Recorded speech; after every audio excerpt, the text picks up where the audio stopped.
नमस्कार मंडळींनो, सावळ्याची जणू सावली मालिकेच्या येणाऱ्या आठवड्यामध्ये अतिशय जबरदस्त असा ट्विस्ट आपल्याला पाहावयास मिळणार आहे. आणि त्यामध्ये अखेर आतापर्यंत आपण ज्या क्षणांची वाट बघत होतो तो क्षण आपल्याला पाहावयास मिळणार आहे.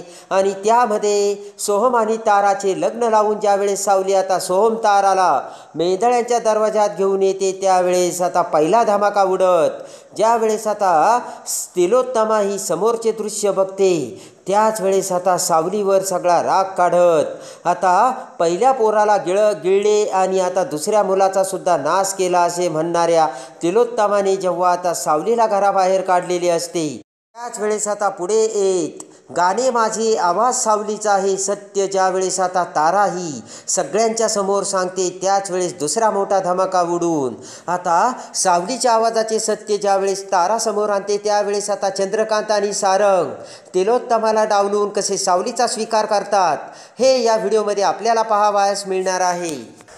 आणि आता तारा सोहमचे लग्न लावून ज्यावेळेस आता सावली त्यांना मेंदळ्यांच्या दरवाजात आणते, त्याच वेळेस आता भयानक सत्य सांगत तिलोत्तमा आता सावलीवर कसा राग काढते, त्यानंतर आता सावलीच्या आवाजाचे सत्य तारा कशी समोर आणते आणि मग तिलोत्तमाला डावलून चंद्रकांत सारंग आता सावलीचा कसा स्वीकार करतात आणि त्यानंतर आता अस्मी आणि ऐश्वर्याची कशी हकालपट्टी होणार आणि जोकर बनून आलेला आता तो माणूस ज्या वेळेस आता सावलीच्या आवाजाचे सत्य समोर येते, त्याच वेळेस आता डिवोर्स देणाऱ्या त्या माणसाला आता अस्मी सगट पकडून कशी आता सारंग हकालपट्टी करतो आपल्याला पाहावयास मिळणार आहे. तर आता त्यामध्ये जोगतिनीचा वेश घेऊन आता भैरवीच्या दरवाजात येऊन पिंकू म्हात्रे आणि तारा यांचे लग्न आता ज्या वेळेस होणार असते, त्याच वेळेस आता भर होमामध्ये भंडारा टाकून धूर करत सावलीने आता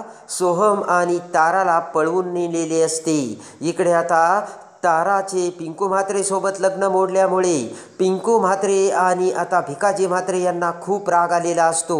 रागाच्या भरात आपल्या खिशातून ताबडतोब भिकाजीने बंदूक बाहेर काढलेली असते आणि रागाच्या भरात ती बंदूक आता भैरवीच्या डोक्याला लावून भिकाजीने सांगितलेले असते की या ताराला पळवणारी म्हणजे तूच आहे. तर आता भैरवीने शपथ घेऊन आता भिकाजीला सांगितलेलं असतं की मी कशाला ताराला पळवून नेऊ, कारण ज्या ताराचं लग्न मी तुमच्या मुलासोबत लावणार होते मी कशी पळवून नेऊ शकते. त्यामुळे आता भिकाजी हा ताबडतोब रागाने पिंकू म्हात्रेला तेथून घेऊन गेलेला असतो.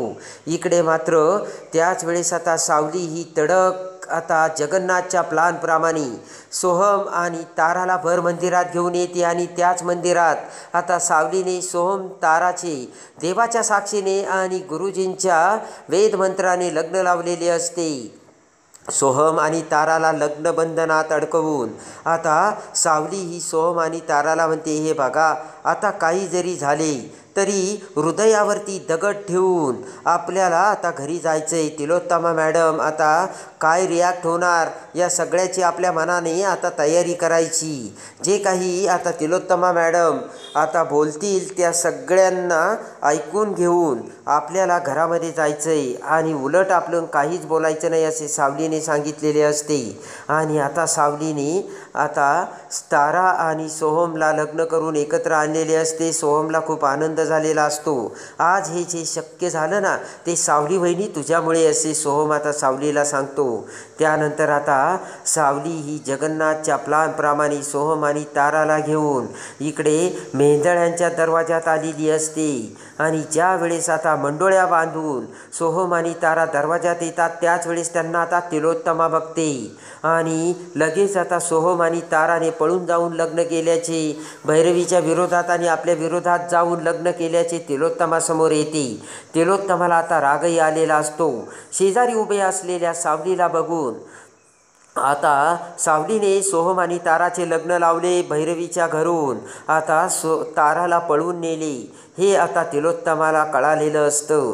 ताबडतोब आता रागाने लालबुंद होत तिलोत्तमा सावलीला म्हणते की सावली अगोदर माझ्या मोठ्या मुलाला तू गिळंकृत केलं आणि आता माझ्या दुसऱ्या मुलाचा सुद्धा तू सर्वनाश केला आणि दुसरी मुलगीसुद्धा माझ्या मनाविरुद्ध तू सून बनून या मेंढळ्यांच्या घरी घेऊन आलीस आणि आता तुझी कुठपर्यंत मजल जाणार आहे आणि या घराला तू आता पुरतं विळखा टाकलाय. पण आता मी तुला सोडणार नाही आणि आता मी कुणाचं ऐकणार नाही असे म्हणत आता तिलोत्तमाने तिच्या रागाचा पारा वाढलेला असतो.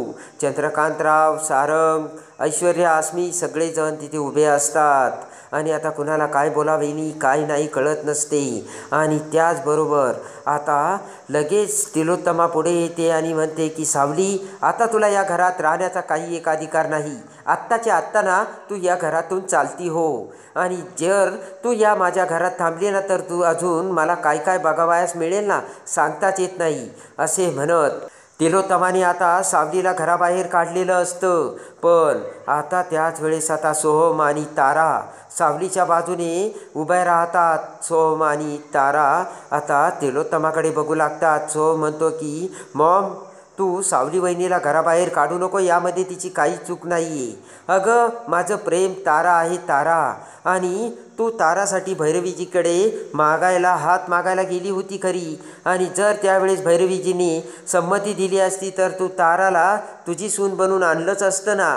तेच काम फक्त सावलीने केलं आहे, पण ते वेगळ्या मार्गाने केलं आहे, कारण भैरवी लग्नाला तयार होत नव्हत्या आणि काही जरी झालं तरी तारा तुला सून म्हणून हवी होती. ते काम सावलीने केलं. यामध्ये सावलीचा काय दोष? अगं उलट सावलीने चांगलं काम केलं आहे आणि त्याच सावली वहिनीला तू घराबाहेर कशी काढू शकतेस असा प्रश्न आता सोहमने तिलोत्तमाला केलेला असतो. तिलोत्तमा काही ऐकायला तयारच नसते आणि त्याच वेळेस आता सावलीचा देखील नाविलाज झालेला असतो. आणि आता इकडे त्याच वेळेस आता सावली ही ठीक आहे असे म्हणते आणि त्यानंतर आता सावली ही तिच्या बेडरूममध्ये सामान आणायला गेलेली असते.